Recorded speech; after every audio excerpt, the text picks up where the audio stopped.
relationship is very, very important, and it is also essential that we remain in a relationship that is beneficial to us, an association where we feel comfortable, and the person that you are with is also as comfortable. In many instances, we forget to look out for signs that a relationship is not doing as well as it should. Yet there are signs, or if you like, red flags, that indicate that a relationship is not doing as well as it should. And these are things we should discuss sometimes within ourselves, of course, and even with our spouse or partner. One of them is communication or lack of it. It is important that you keep communicating with each other. And communication does not mean that you are talking about something either of you likes or both of you likes.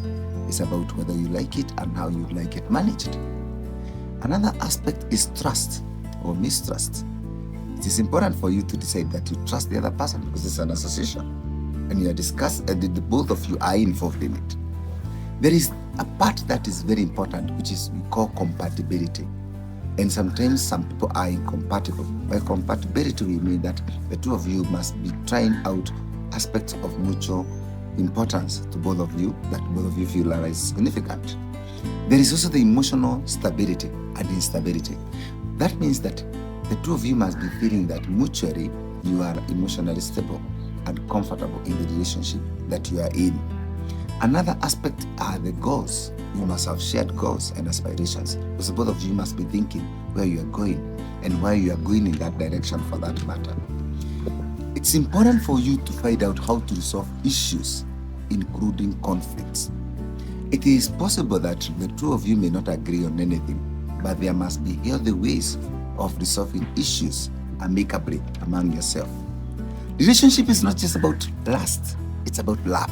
It's about the two of you having emotions for each other and feeling attracted to each other. Talking about attraction, it's good for both of you to be maybe physically attracted to each other, but that is not all of it, because a relationship is much more than that. Relationship is also about the two of you prioritizing what you feel is important to both of you so that you sustain a meaningful relationship. So falling in love is not easy. That is why it's called falling in love. And that's why the two of you fall in love, so that the two of you start agreeing to agree or to disagree with certain issues and not others.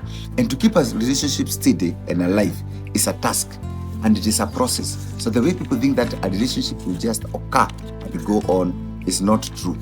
So why is communication then very important in a relationship? Because communication must be at its best. Well, not so minimum, not so maximum, and it can't certainly be rare. Like there's no way you can say that the two of you don't talk. Why is it that there's nothing, no more to discuss?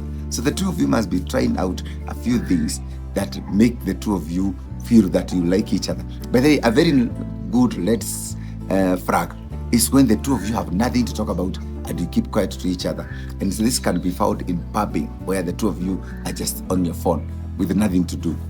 So when there is nothing to communicate, it certainly means that the two of you, one of you or both of you might be reaching a point where you feel like both of us have nothing to do with each other. And that's a very dangerous thing.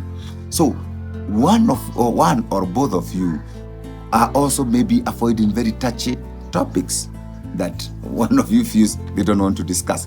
But whatever it is, it's good for you to discuss it, so you cannot stay away from it for so long. Another thing is the lack of topics or things to discuss. And the worst is when this spiral into World War III. So every time you are discussing something, even if let's put a very simple thing, the remote, the two of you, one of you want to jump into a fight. That is a very dangerous sign that communication is at its worst. Another red flag is when the one of you insists, I don't want to communicate. What is it that you don't want to communicate? Even if things are getting out of hand, it's important for both of you to feel that you would like to talk to each other. Even if it's something that you don't want to discuss, that maybe you want to apologize, or that maybe you feel that you are not so comfortable with. Another sign is just silence. Nothing to talk about. The two of you are just silent with each other, and it's like each of you is absorbed into themselves. It's good to have moments of silence for everyone, and even prayer, maybe meditation and silence, where you take in a bit of your own deep breath, and then you are comfortable with yourself. But this cannot go on forever. So in that case, it is also imperative that one partner should not be feeling that they are always trying and the other one is not trying at all. That is, one person tries, the other one does not try anything, or is not, almost not interested at all. That's a very serious red flag. Then it's important for you also to identify your own hobbies and interests. Very interesting. But then they don't have to be the same. Just like the goals and the aspirations don't have to be the same. But you can find areas of mutual interest so that you allow each other to benefit from what you're doing. So if your wife likes gardening or your husband likes gardening, you can take him or her for gardening, whereas maybe the other time they can also allow you to maybe have a pet. But it can't be my way and no other way all the time. A very important part of this is boredom with each other. If you're not very careful in a relationship, you can get bored with each other because you're not recreating the relationship. And how do you recreate a relationship? By finding topics to talk about, by creating even topics to talk about, or even places to visit. It doesn't have to be expensive. You can even take a walk together. One of the major signs or red flags is when one is not interested at all in anything that the other person likes. That is not possible. Since both of you like each other, there must be a way that one of you recreate in yourself, what does my partner like? My partner likes cooking. Well, you might not like cooking, but maybe you like the food they cook. So it doesn't have to be both of you are in the kitchen. So it's about one of you liking the other. Now, before we finish, let's look at two major aspects that are very important: fighting and conflict. It's okay for people not to agree on something, but you can agree to disagree. Remember, boundaries are very important, and your boundary ends where mine starts. But you can't be fighting all the time, especially over trivial issues, what we call cutting the hair, splitting the hair, making a mountain out of a molehill. Yes, it's true. Maybe you had a quarrel, maybe you didn't disagree on one thing or another, but it cannot be so big that it cannot be discussed if both of you are in a relationship.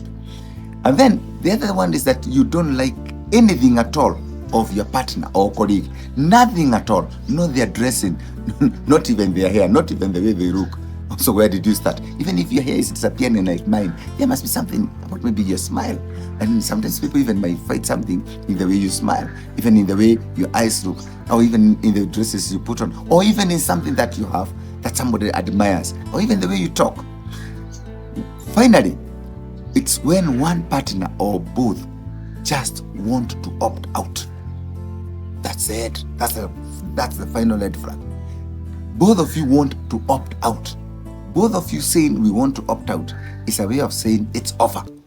And at that point in time, it's imperative for us to ask ourselves, is there any relationship or association at all? And in this instance, it is possible that the association no longer exists because none of you associates with the other. A healthy relationship is about us being happy and contented. Make your partner happy and contented. Make yourself happy and contented. Live a healthy life.